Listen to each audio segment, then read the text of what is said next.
Hello everyone and welcome back to another video from AI Basics. In this video, I'm going to show you how to log into your existing account on Dimensions AI. So let's get started right away. First of all, open up your web browser and then in the address bar type in dimensions.ai and press enter. You will now be taken into the official Dimensions AI website, where in order to access it, simply click on Access Dimensions. Now you will be taken into the official Dimensions platform.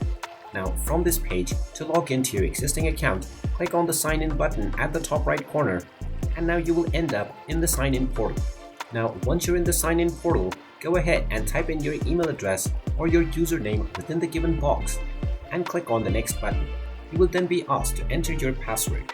So go ahead and type in your password for your account and click on the next button. You might be asked to verify your identity using a CAPTCHA, so go ahead and complete the CAPTCHA as well.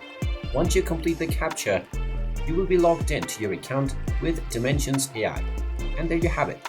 That is how easy it is to log into your existing account on Dimensions AI. If you find this video helpful, make sure you hit that like button and subscribe to our channel if you haven't done so already.